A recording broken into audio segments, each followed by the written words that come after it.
എന്നെ തുടണ്ട. ഞാൻ പറയുന്ന കേട്ടെ. വേണ്ടാന്നേ. പ്രസവിക്കുന്നതിന് മുമ്പ് കൊച്ചിനെ കൊല്ലുന്ന ഘാതകി. എനിക്ക് പോകണ്ട. എവിടെ പോണ്ടാന്ന്? ആശുപത്രി പോകണ്ടെന്ന്. പോവാനെന്നാ എങ്ങനെ? നിനക്ക് ഇവിടെ ശ്വാസം മുട്ടും മെമ്മിട്ടും ഒക്കെ അല്ലേ? വേണ്ട വേണ്ട, നാളെ തന്നെ വാ.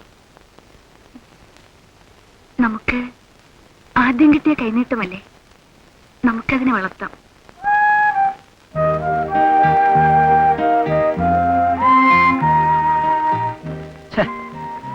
എന്റെ വാറുകുട്ടി, നിനക്ക് ഈ ബുദ്ധി നേരത്തെ തോന്നിയിരുന്നെങ്കിൽ ഈ ടെൻഷന്റെ വല്ല ആവശ്യം ഉണ്ടായിരുന്നു അല്ല മോളെ? കാര്യം പറയുമ്പം ഒരു ഇഞ്ചക്ഷന്റെ കേസ്. പക്ഷേ ഈ ഇഞ്ചക്ഷൻ കൊണ്ട് നമ്മൾ നശിപ്പിക്കാൻ പോകുന്നത് പിന്നെ ഭാരതത്തിന്റെ വരാൻ പോകുന്ന ഒരു പ്രസിഡന്റിനെയോ പ്രധാനമന്ത്രിയാണെന്ന് ആര് കണ്ടു? ആ, പ്രധാനമന്ത്രിയാണോ പ്രസിഡന്റാണോ? എനിക്ക് പ്രസിഡന്റ് വേണം. എന്റെ മോള് പ്രധാനമന്ത്രി ആയാ മതി. Mister Unnithan, congratulation. എന്താ കാര്യം? വന്ന കാലം എന്ന് പറയാനൊക്കെയല്ല. ഇരിക്കൂ. Thank you. ഏറ്റവും മധുരമായൊരു കാര്യമാണ്. എന്താന്ന് പറയാമോ? എനിക്ക് ഊഹിച്ചിട്ട് ഒരു പിടിയും കിട്ടുന്നില്ല. എന്നാ ഞാൻ പറയട്ടെ, ഈ വർഷത്തെ ഏറ്റവും സന്തോഷകരമായ ഒരു വാർത്തയാണ് ഞാൻ പൊട്ടിക്കുന്നത്.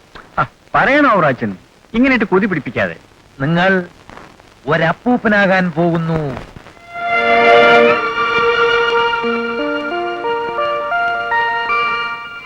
ഇന്ന് ഞാൻ നിങ്ങളുടെ തലയെക്കെട്ടുകാരൻ മരുമകനെ കണ്ടു.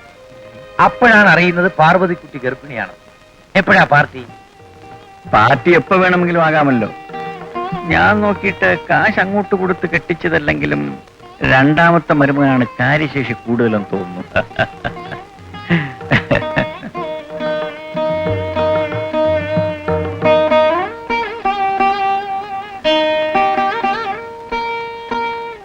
അമ്മണിക്കുട്ടി, കുടിക്കാനുള്ള വെള്ളം എടുത്ത്.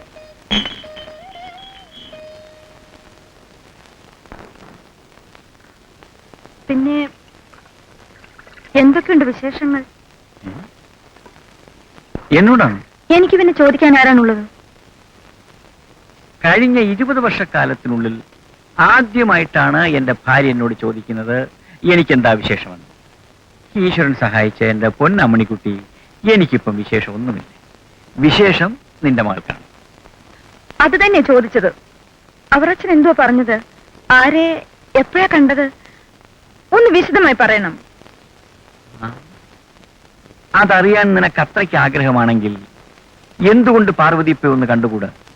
അമ്മണിക്കുട്ടി, ഇപ്പൊ നീ അമ്മ മാത്രമല്ല, അമ്മുമ്മയും കൂടി ആവാൻ പോവുകയാണ്. അമ്മുമ്മമാക്ക് ഇത്രയും വാശി പാടില്ല.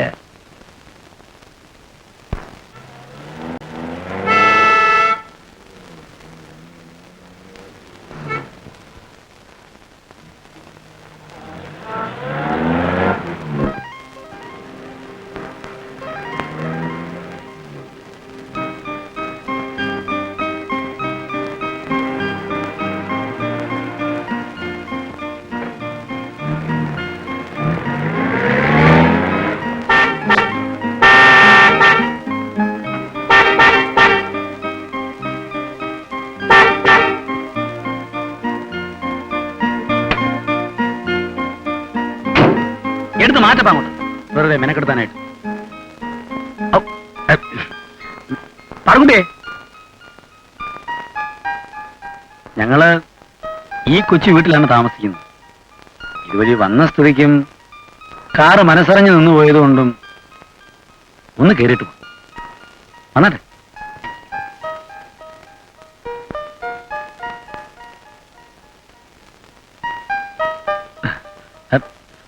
ഇനിയെങ്കിലും ഞാൻ അമ്മായിന്ന് ധൈര്യമായിട്ടൊന്ന് വിളിച്ചോട്ടെ.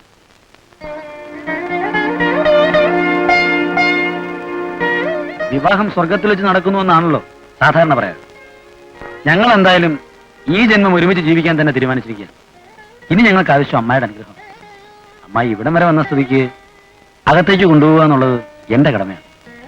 വരണം.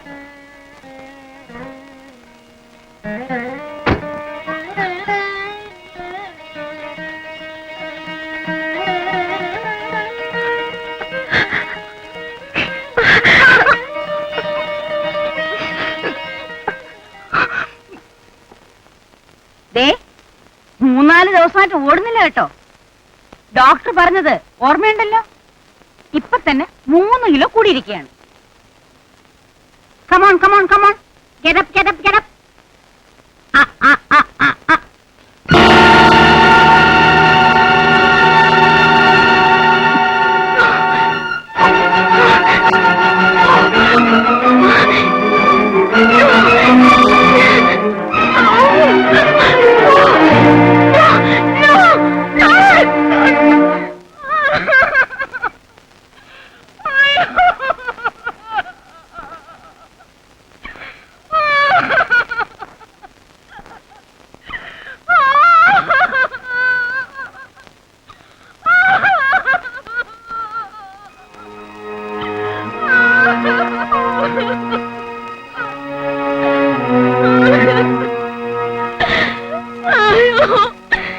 ഇന്നലെ രാത്രി കിടക്കുമ്പോഴും എന്നോട് എന്തൊക്കെയാണ്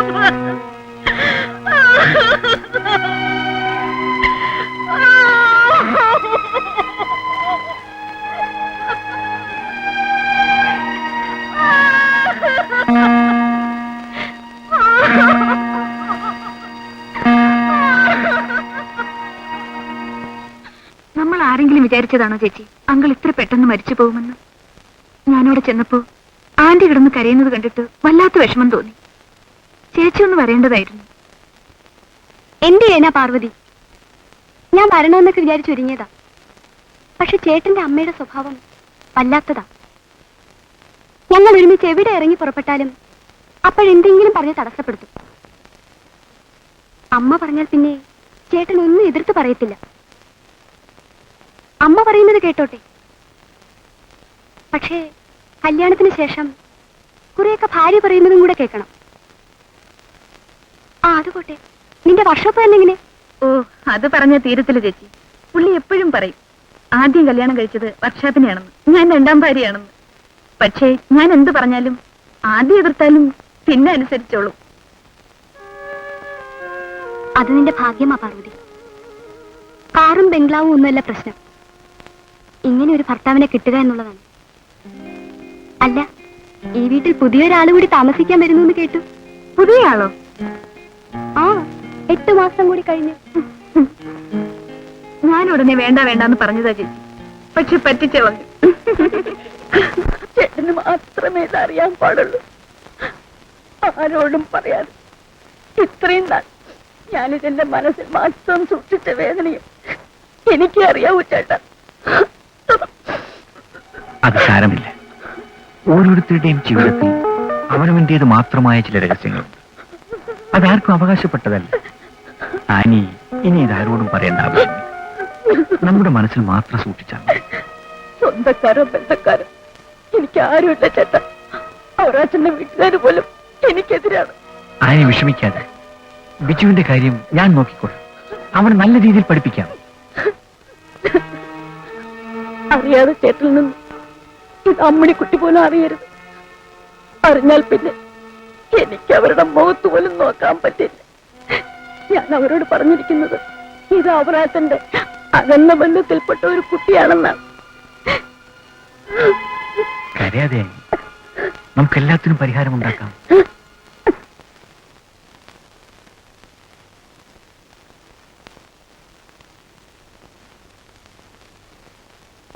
നീ ഒന്നും കഴിക്കുന്നില്ല? എനിക്ക് വിശപ്പില്ല. ഇന്നിവിടുത്തെ ഹൈസ്കൂളിലെ കുറെ കുട്ടികൾ വന്നിരുന്നു എന്നെ പ്രസംഗത്തിന് ക്ഷണിക്കാൻ. അവരുടെ വാർഷികമാണ് പോലും.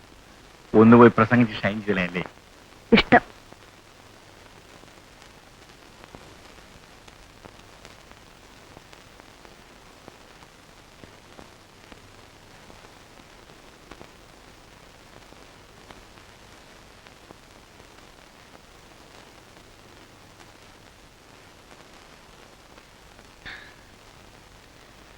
അല്ല, അമ്മണിക്കുട്ടി ഇന്ന് വലിയ റൊമാൻറ്റിക് മൂഡിലാണെന്ന് തോന്നുന്നല്ലോ. അമ്മണിക്കുട്ടിക്ക് ഓർമ്മയുണ്ടോ കല്യാണം കഴിഞ്ഞ 7ാം ദിവസം ഗുരുവായൂർ ശബ്ദത്തിൽ വെച്ച് ഞാൻ കാലുതെറ്റി വീണത്? ഞാൻ ബോധക്കേട് അഭിനയിച്ചപ്പോ അമ്മണിക്കുട്ടി നിലവിളിച്ചത്, ആൾക്കാരെല്ലാം ഓടിക്കൂടിയത്. എന്താ അമ്മണിക്കുട്ടി ഒന്നും മിണ്ടാത്തത്? എനിക്കൊന്നും മിണ്ടാനില്ല.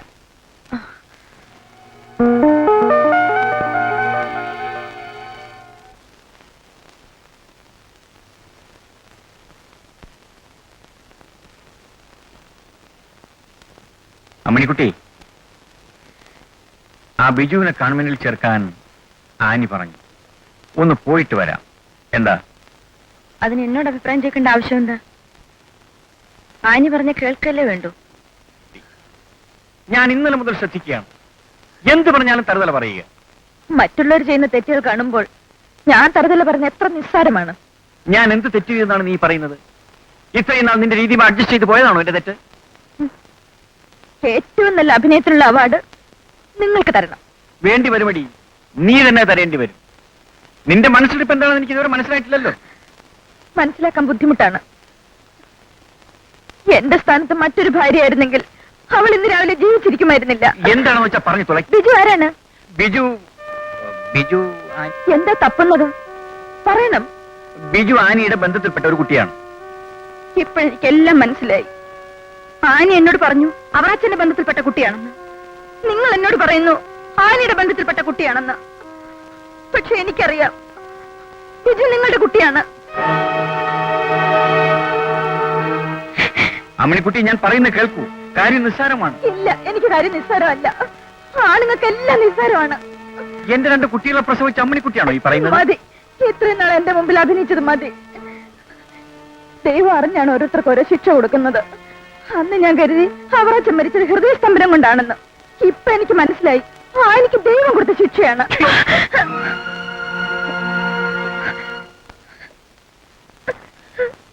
ഇനി ആദ്യ രാത്രിയിൽ ആരംഭിച്ചതാണ് നിന്റെ ഈ സംശയം.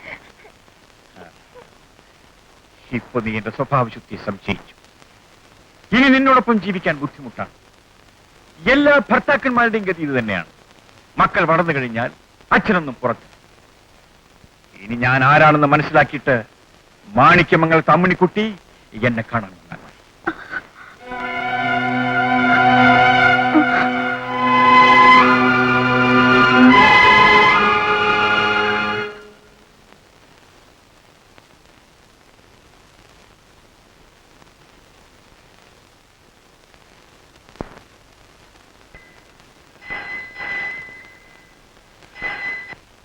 ഹലോ, അതെ, പാർവതിയോടുണ്ട്. നിങ്ങളാരാണ്? നിങ്ങളാരാന്ന് പറയാൻ പറ്റുമ്പോ പാർവതി ഉണ്ടോന്ന് ചോദിച്ചാല്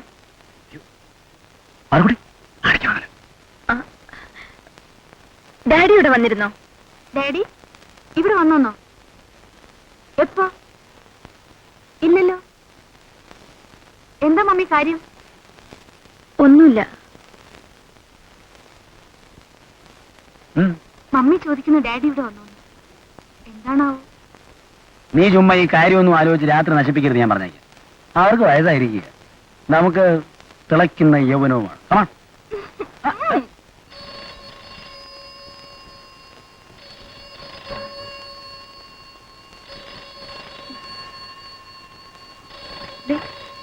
എനിക്കിതേ ഫോൺ.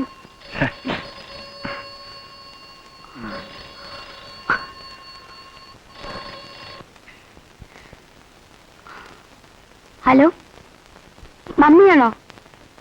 എന്താ മമ്മി? ഒന്നുമില്ല. പിന്നെ മമ്മി ഇപ്പൊ വിളിച്ചത്?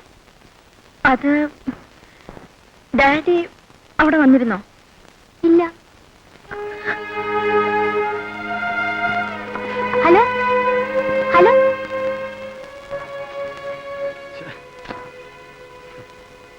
നീ ആർക്കായി രാത്രി ഫോൺ വിളിക്കണം? മമ്മി വിളിച്ചിരുന്നു, പെട്ടെന്ന് കട്ടായി പോയി. ഞാൻ ഒന്നുകൂടി വിളിക്കാം. ഈ രാത്രി ഫോൺ വിളിക്കുന്നൊന്നും എന്റെ അമ്മയ്ക്ക് ഇഷ്ടപ്പെടത്തില്ലെന്ന്. നീ കിടന്നുറങ്ങാൻ നോക്ക്. ചുമ്മാ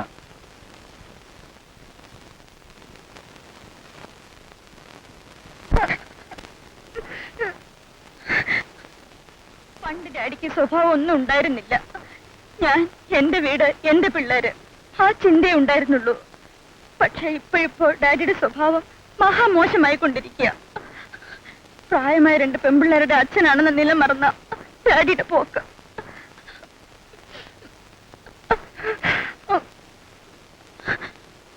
ആദ്യമൊക്കെ ഡാഡി എല്ലാവരോടും ഫ്രീ ആയിട്ട് സംസാരിക്കുന്നത് കാണുമ്പോൾ എനിക്ക് സംശയമേ ഇല്ലായിരുന്നു. അന്ന് ഡാഡി ആരോടും ഒരു പരിധി വിട്ട് സംസാരിക്കുന്നത് എനിക്കിഷ്ടമല്ല. പക്ഷേ അന്നൊന്നും ഞാനിത് കാര്യമായിട്ട് എടുത്തില്ല. അതുകൊണ്ടാ എനിക്കിപ്പോഴിതൊക്കെ ഉണ്ടായത്. ഈ മമ്മിയുടെ കാര്യം. എന്തോ ചേച്ചി മമ്മി പറഞ്ഞേ? മമ്മിക്ക് കീർക്കാം. ഡാഡിക്ക് വയസ്സുകാലത്ത് പുതിയ രഹസ്യബന്ധം ഉണ്ടെന്ന് പറഞ്ഞാൽ എന്ത് ചെയ്യാൻ പറ്റും? ഡാഡി പിണങ്ങിപ്പോയിരിക്കുക. ഒരുമാതിരി പിള്ളേര് കളി. അത് സാരമില്ല. ഡാഡി എത്രയോ തവണ ഇതിനു മുമ്പ് പിണങ്ങിപ്പോയിട്ടുണ്ട്, മടങ്ങി വന്നിട്ടുമുണ്ട്. പക്ഷേ നമ്മൾ ഇന്ന് തന്നെ ഇവിടുന്ന് പോണം. നമ്മൾ ഇവിടെ നിന്ന് കഴിഞ്ഞാൽ മമ്മിക്ക് അനാവശ്യമായൊരു ധൈര്യം വരും. ഒറ്റയ്ക്കായി കഴിഞ്ഞാൽ എത്രയും പെട്ടെന്ന് ഡാഡിയെ പോയി കണ്ടോളൂ. എന്റെ കുറച്ച് ദിവസം ഇവിടെ നിന്നാൽ എനിക്കൊരു പ്രയാസം വന്നാൽ നിങ്ങളല്ലേ കൂടെ നിൽക്കേണ്ടത്? നിങ്ങൾ കൂടെ നിൽക്കുന്നതല്ലേ എനിക്കൊരു ധൈര്യം. മമ്മിക്കറിയാമല്ലോ, രാവിലെ എഴുന്നേറ്റ് കഴിഞ്ഞാൽ വർക്ക്ഷോപ്പിൽ പോകുന്നവരെ ഞാൻ അടുത്ത് തന്നെ നിൽക്കണം. ഷേവ് ചെയ്യാൻ ബ്രഷ് എടുത്തു കൊടുക്കണം, ഇടാനുള്ള ഡ്രസ് എടുത്തു വെക്കണം, ഷൂ പോളിഷ് ചെയ്ത് കൊടുക്കണം. എന്ന് വേണ്ട, തൊട്ടതിനും പിടിച്ചതിനുമൊക്കെ ഞാൻ കൂടെ തന്നെ നിൽക്കണം. പിന്നെ ഞാനിന്ന് രാത്രിയിൽ അങ്ങോട്ട് ചെന്നില്ലെങ്കിൽ ചിലപ്പോ പുള്ളിക്കാരൻ വർക്ക്ഷോപ്പ് എടുത്ത് ഇങ്ങോട്ട് വരും. എന്നാ പിന്നെ നിനക്ക് നിൽക്കരുതോ? നിനക്കപ്പോഴും അമ്മായിമ്മെ പറ്റി പരാതിയല്ലേ? വല്ലതും 5-6 ദിവസം ഇവിടെ മാറി താമസിച്ചൂടെ?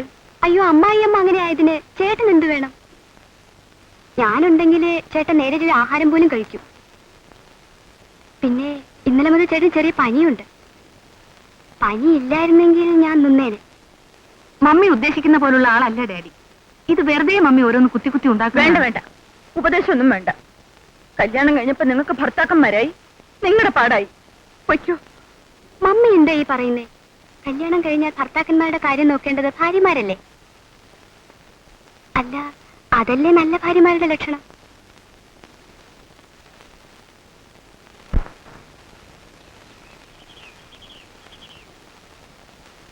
അമ്മായി എന്തെങ്കിലും ഇഷ്ടപ്പെടാത്തത് പറഞ്ഞിട്ടുണ്ടെങ്കിൽ തന്നെ സാറിനതങ്ങ് ക്ഷമിച്ചു. അല്ല, ഈ പെണ്ണുങ്ങൾക്ക് പൊതുവെ വിവരം കുറയുമെന്ന് അറിയാമല്ലോ. അങ്ങനെ ധരിക്കുന്ന നമ്മൾ ആണുങ്ങളാണ് മഠയന്മാർ. നാം ചിന്തിക്കുന്നതിന്റെ 100 ഇരട്ടി ചിന്തിച്ചു കൂട്ടുന്നവരാണ് ഇവർ. അവർ ചിന്തിക്കുന്നത് വേണ്ടാത്ത രീതിയിലാണെന്ന് മാത്രം. പാർവതിയും സരളയും മനസ്സുകൊണ്ട് വല്ലാതെ വിഷമിച്ചിരിക്കുക. സംഗതികൾ ഇത്രത്തോളം ഗൗരവമാകുമെന്ന് അവരും പ്രതീക്ഷിച്ചിട്ട്. പിന്നെ സാർ ഇങ്ങനെ ഒന്ന് ഒറ്റയ്ക്ക് താമസിക്കുന്നത് നമുക്ക് എല്ലാവർക്കും മോശമല്ല. ആയിക്കോട്ടെ, ഇക്കാര്യത്തിൽ മാത്രം ആരും എന്നെ പിന്തിരിപ്പിക്കാൻ നോക്കണ്ട. ഇത് ഞാനെടുത്ത തീരുമാനമാണ്. നിങ്ങൾ എന്തിനാ ഇത്ര ബുദ്ധിമുട്ടുന്നത്? 2 പെൺപിള്ളേരും കൂടെ ചേർന്ന് എന്നെ ഇങ്ങോട്ട് പറഞ്ഞു വെച്ചിരിക്കുക ഒരു അംബാസഡറായിട്ട്. ഈ കേസ് എങ്ങനെങ്കിലും ഒന്ന് തീർപ്പാക്കണമെന്ന്. സാറാണെങ്കിൽ എന്താ കാര്യമെന്ന് പറയുന്നു. കാര്യം നിസ്സാരമാണ്.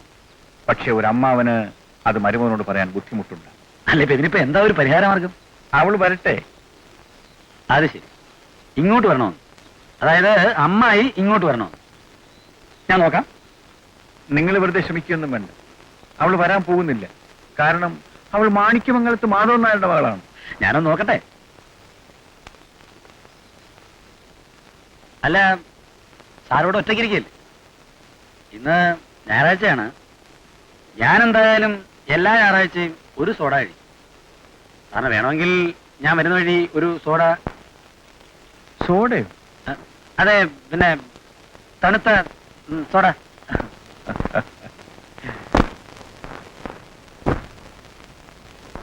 ചേട്ടനോടെ അമ്മക്കുട്ടി?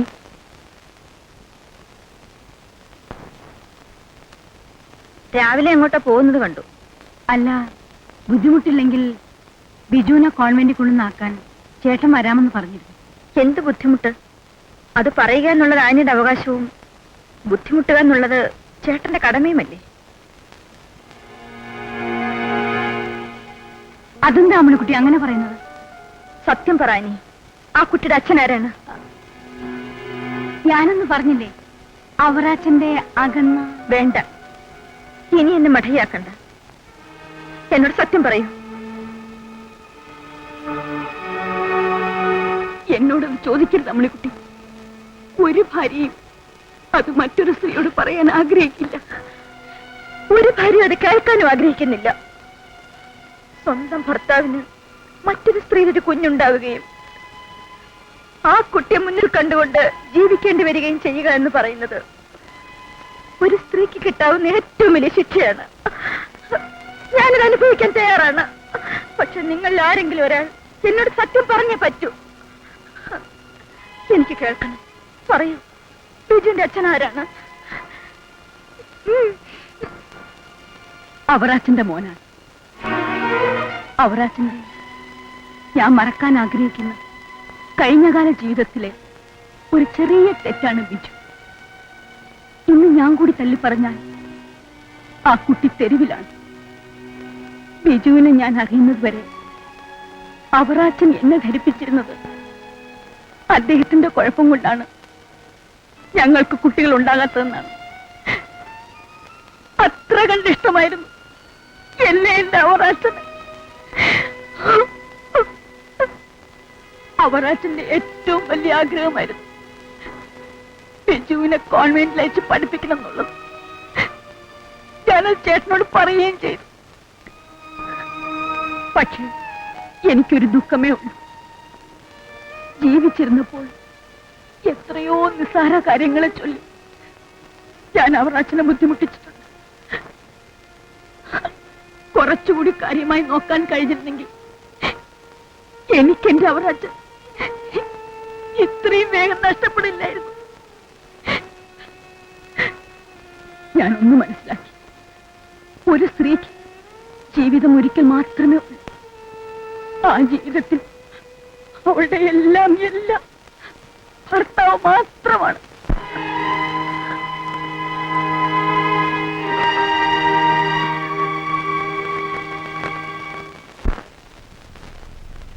സംശയിക്കുക എന്ന് പറയുന്നത് മറ്റു ജോലികളില്ലാത്ത സ്ത്രീകളുടെ തൊഴിലാണ്.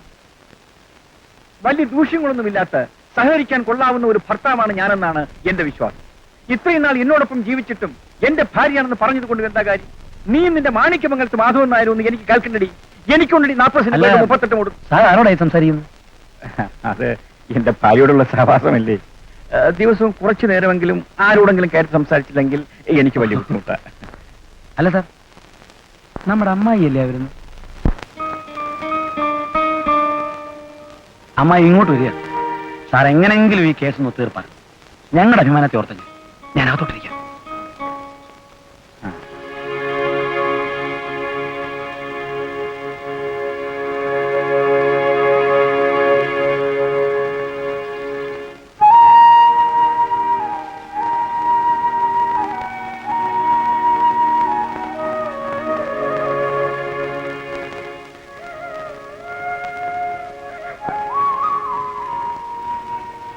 ക്ഷമിക്കണം, എന്നോട് ക്ഷമിക്കണം. ഈ വാക്കില്ലായിരുന്നെങ്കിൽ ലോകത്തുള്ള എല്ലാ സ്ത്രീകളും വലഞ്ഞേനെ.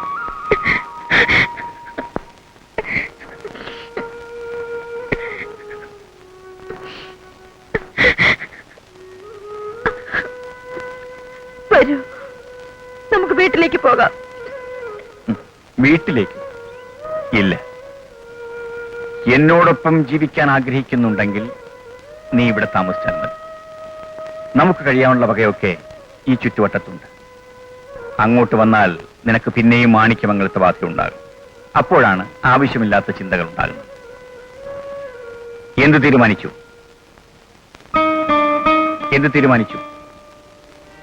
വരുന്നോ?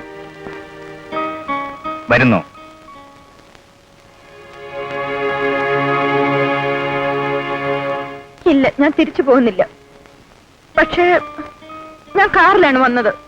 കാറിന്റെ കാര്യം ഓർത്ത് അമ്മായിയോ സാറോ വിഷമിക്കേണ്ട യാതൊരു ആവശ്യമില്ല. ആ താക്കോല് ഞാൻ അത് കൊടുത്തേക്ക്. നമുക്ക് എന്തിനായി കാറും ബംഗ്ലാവും? നമുക്ക് ആ പഴയ സൈക്കിളും ഈ കെട്ടറും പോലെ കുറച്ച് നാളത്തേക്ക് ഇതെന്റെ കയ്യിലിരിക്കും. ഏതായാലും ഞാൻ സ്ത്രീധനം വാങ്ങിക്കാതെ കല്യാണം കഴിച്ചു എന്നാണല്ലോ അമ്മായിയുടെ പരാതി. ഇത് സ്ത്രീധനത്തിന്റെ അക്കൗണ്ടിൽ ചേർത്താൽ മതി. ശരിയപ്പോ ഞാനൊന്ന് പോയി ആ പെൺപിള്ളേരെയൊക്കെ ഒന്ന് വിളിച്ചോട്ടെ. ഏതായാലും 2 ധ്രുവങ്ങൾ ഒത്തുചേർന്ന സുദിനമല്ലേ ഇന്ന്. വൈകിട്ടൊന്ന് ആഘോഷിക്കണ്ടേ? അയ്യോ, അതൊന്നും വേണ്ട, ബുദ്ധിമുട്ടാവില്ലേ? ഏയ്, കാര്യം നിസ്സാരം. പറഞ്ഞത് കേട്ടോ? കാര്യം നിസ്സാരം.